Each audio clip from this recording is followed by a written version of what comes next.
नमस्कार। आज 29 मार्च है, दिन शनिवार। आइए जानते हैं बिहार के 30 फटाफट बड़ी खबरों को। और इस न्यूज़ को आप किस जगह से देख रहे हैं, हमें कमेंट बॉक्स में ज़रूर बताएं। पटना हाईकोर्ट ने सरस्वती बीपीएससी पीटी परीक्षा रद्द करने की याचिका खारिज कर दी है। कैंडिडेट्स ने कोर्ट के इस फैसले को सर्वोच्च न्यायालय में चुनौती देने की बात कही है।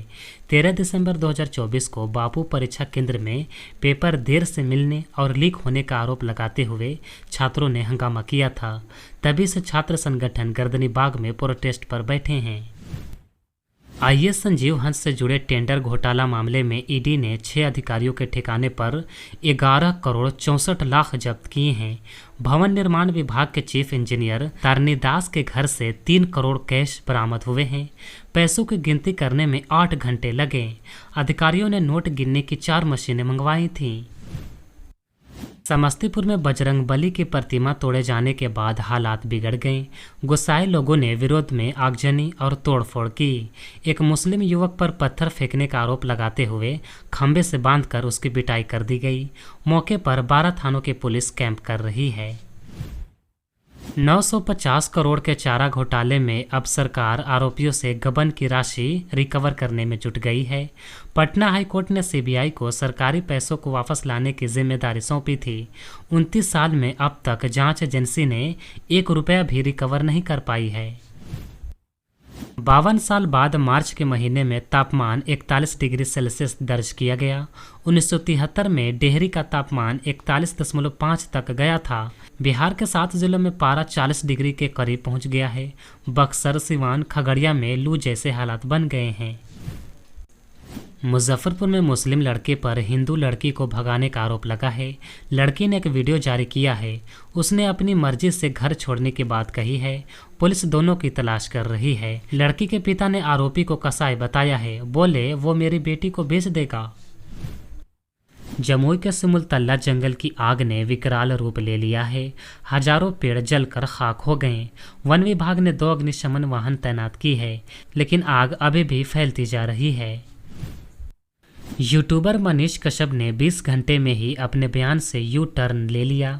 पहले उन्होंने कहा था कि छपरा में महिलाओं की पिटाई की खबर दिखाने पर पुलिस ने केस दर्ज किया है, बीजेपी से इस्तीफा दे दूंगा, लेकिन अब कह रहे हैं कि झूठी खबर फैलाई गई थी, मेरे खिलाफ एफआईआर दर्ज नहीं की गई है। प्रदेश में वेस्टर्न डिस्टर्बेंस की सक्रियता कम होने के बाद से लगातार तापमान में इजाफा दर्ज किया जा रहा है। बक्सर का तापमान 41 डिग्री के पार पहुंच गया है।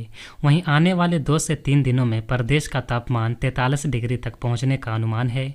उत्तर पूर्वी भागों को छोड़कर शेष जिलों में 30 किलोमीटर प्रति घंटे की रफ्तार से सतही हवा चलेगी। लोगों को सावधान रहने की ज़रूरत है। प्रदेश में गर्मी के मौसम की शुरुआत के साथ ही मरीजों की संख्या में इजाफा होना शुरू हो जाता है। इसे ध्यान में रखते हुए स्वास्थ्य विभाग ने अपनी तैयारियां शुरू कर दी है। स्वास्थ्य मंत्री मंगल पांडे की ओर से संस्थानों के लिए एडवाइजरी जारी की गई है। इसमें गर्मी से प्रभावित मरीजों से निपटने की विस्तृत कार्य योजना तैयार करने के निर्देश दिए गए हैं। पटना सहित सभी जिलों में 1 अप्रैल से ऑटो से स्कूली बच्चों को ढोते पकड़े जाने पर कार्रवाई होगी। बच्चों की सुरक्षा के लिए परिवहन विभाग ने स्कूल सेवा में ऑटो के इस्तेमाल पर रोक लगा दी है। पटना के बोरिंग रोड, इनकम टैक्स चौराहा, अनीसाबाद, पाटलिपुत्र, दीघा सहित अन्य जगहों पर ट्रैफिक पुलिस और डीटीओ की टीम नजर रखेगी। नियम का उल्लंघन करने पर जुर्माना किया जाएगा। बिहार से दिल्ली के लिए दूसरी अमृत भारत ट्रेन 14 अप्रैल से सहरसा नई दिल्ली रूट पर चल सकती है। इसमें 22 डिब्बे होंगे, जिनमें जनरल और स्लीपर कोच शामिल है। 130 किलोमीटर प्रति घंटे की रफ्तार से ये ट्रेन कम समय में दिल्ली पहुंचेगी। आम यात्रियों की सुविधा के लिए इसे खास डिजाइन किया गया है। गर्मी की छुट्टी में भीड़ रेलवे स्टेशन पर उमड़ रही है।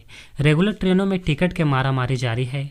पटना से दिल्ली, मुंबई, पुणे, कोलकाता, पुरी सहित देश के विभिन्न शहरों के लिए 7 अप्रैल से 2 जुलाई तक 16 समर स्पेशल ट्रेनें चलाई जाएंगी। रेलवे ने पटना सहित राज्य के विभिन्न जिलों से होकर स्पेशल ट्रेन परिचालन करने का निर्णय लिया है। रेगुलर ट्रेनों में अप्रैल महीने में भी कन्फर्म टिकट नहीं मिल रहा है। ऐसे में लोगों को टिकट मिल पाएगा। ट्रेनों की लिस्ट आप स्क्रीन पर देख सकते हैं। गर्मी में अगलगी की घटना को देखते हुए अग्निशमन विभाग ने पटना में 25 हॉट स्पॉट चिन्हित किया गया है। मलाही पकड़ी, दिनकर, गोलंबर शास्त्री, माता शीलता मंदिर, दीघा घाट, सगुना मोड़, फतुहा, कोतावली, पाटलिपुत्र की झुग्गी झोपड़ी सहित कई इलाके को चिन्हित किया गया है, जहां पिछले 3 साल के दौरान सबसे अधिक आग लगी है। इन इलाकों में अग्निशमन विभाग द्वारा हाइड्रेंट की व्यवस्था की गई है। इसके द्वारा आग पर जल्दी काबू पाया जा सकेगा। पटना के दीघा घाट मरीन ड्राइव में एक प्रेमी ने पहले प्रेमिका को शूट किया, फिर खुद को। दोनों की मौके पर ही मौत हो गई। जनार्दन घाट की सीढ़ियों पर दोनों के शव पड़े मिले। पास में एक देसी कट्टा भी मिला है। गया में पुलिस टीम पर हमला हो गया। एएसआई बाबू पासवान और महिला सिपाही प्रिया घायल हो गईं। दोनों को अस्पताल में भर्ती करा दिया गया है। आरोपी बैजनाथ पासवान खुद भी चौकीदार है। वो एक युवक को बंधक बनाकर पीट रहा था। पुलिस छुड़ाने पहुंची तभी उसने हमला कर दिया। बिहटा से औरंगाबाद के बीच 120 किलोमीटर लंबी रेल लाइन के निर्माण के लिए डीपीआर तैयार करने की मंजूरी केंद्र सरकार की तरफ से दे दी गई है।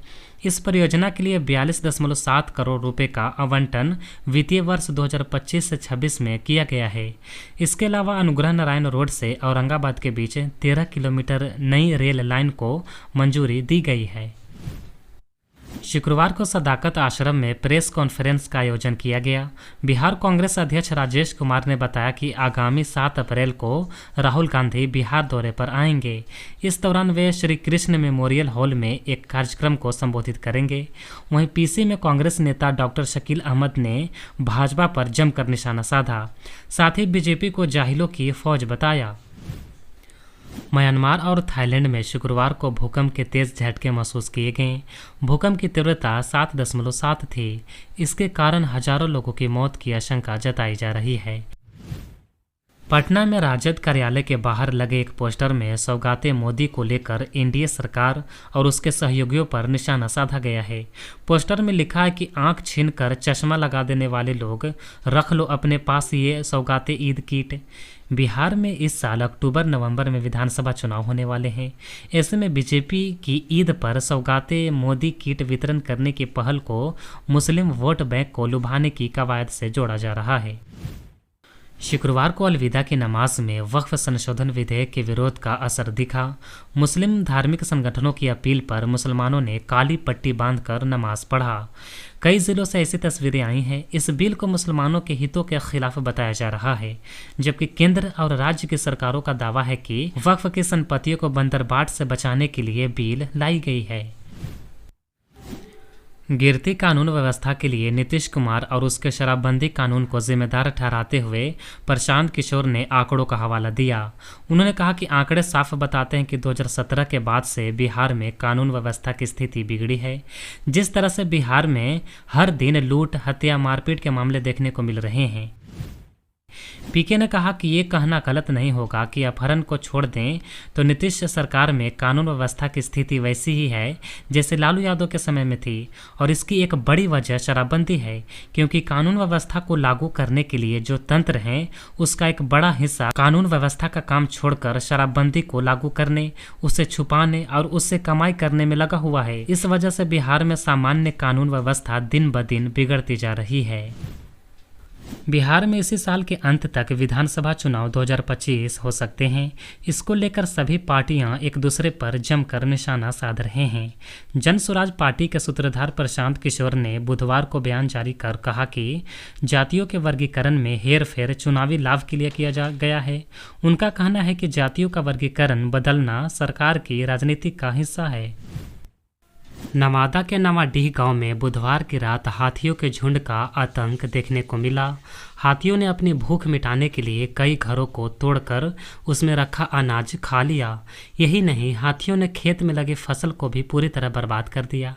हाथियों के आतंक की वजह से गांव के लगभग 25 परिवार बेघर हो गए हैं। बिजली कंपनी और तिलका मांझी भागलपुर यूनिवर्सिटी के बीच चल रही तकरार चरम पर पहुंच गई है। 14 करोड़ के बकाया बिल का दावा करते हुए विश्वविद्यालय का बिजली कनेक्शन काट दिया गया है। इससे यूनिवर्सिटी कैंपस अंधेरे में डूब गया है। छपरा शहर के भगवान बाजार थाना क्षेत्र के छपरा जंक्शन के पास स्थित राजपूत होटल में शुक्रवार को पुलिस ने भंडाफोड़ किया है। होटल कर्मी एवं पश्चिम बंगाल निवासी तरुण देवनाथ को होटल में आपत्तिजनक अवस्था में महिलाओं के साथ पकड़ा गया।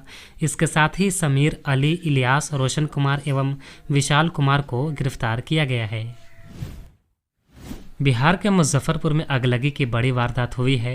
शॉर्ट सर्किट से लगी भीषण आग ने लगभग 10 घरों को जलाकर राख कर दिया। इससे लाखों रुपए की संपत्ति का नुकसान हुआ है। घटना के बाद स्थानीय स्तर पर लोगों ने आग बुझाने का प्रयास किया, लेकिन आग तेजी से फैल गई। महाराष्ट्र के उप मुख्यमंत्री एकनाथ शिंदे पर टिप्पणी मामले में कॉमेडियन कुणाल कामरा को कोर्ट से फिलहाल राहत मिल गई है। लाइव लॉ के मुताबिक मद्रास हाई कोर्ट ने कामरा को 7 अप्रैल तक अग्रिम जमानत दे दी है। इस मामले में कुणाल कामरान के खिलाफ मुंबई के खार पुलिस स्टेशन में FIR दर्ज की गई थी, लेकिन तमिलनाडु का निवासी होने के नाते कामरा ने मद्रास हाई कोर्ट का रुख किया था। कुणाल कामरा के वकील V सुरेश ने कामरा को उनके नए स्टैंड अप वीडियो नया भारत के प्रसारण के बाद मिली जान से मारने की धमकियों का हवाला देते हुए तुरंत राहत की अपील की थी। मद्रास हाईकोर्ट के जस्टिस सुरेंद्र मोहन ने कहा कि प्रथम दृष्टया ये लगता है कि कामरा सुरक्षा के लिए महाराष्ट्र की अदालतों का रुख करने में असमर्थ हैं, इसलिए ये अदालत उन्हें अग्रिम जमानत देने के लिए तैयार है। नेपाल की राजधानी काठमांडू में कल पुलिस और राजशाही समर्थक प्रदर्शनकारियों के बीच झड़प हो गई। इसके बाद अधिकारियों ने काठमांडू के कुछ इलाकों में कर्फ्यू लगा दिया है। काठमांडू के सहायक मुख्य जिला अधिकारी अशोक कुमार भंडारी ने बताया कि हालात पर काबू पाने के लिए 3 कुने, सीनामंगल और कोटेश्वर क्षेत्रों में कर्फ्यू के आदेश जारी किए गए हैं। भारी पुलिस बल की मौजूदगी के बावजूद हिंसा और झड़प की घटनाएं सामने आई हैं। सुरक्षा घेरा तोड़ने की कोशिश कर रही भीड़ पर पुलिस ने आंसू गैस के गोले दागे और पानी के बौछारें की। इस बीच नेपाल के पूर्व प्रधानमंत्री पुष्प कमल दहल प्रचंड के नेतृत्व में विपक्षी दलों के गठबंधन ने काठमांडू में एक अलग रैली और सभा की। उन्होंने 2015 में लागू किए गए धर्मनिरपेक्ष संघीय गणतंत्र संविधान की रक्षा करने की कसम खाई।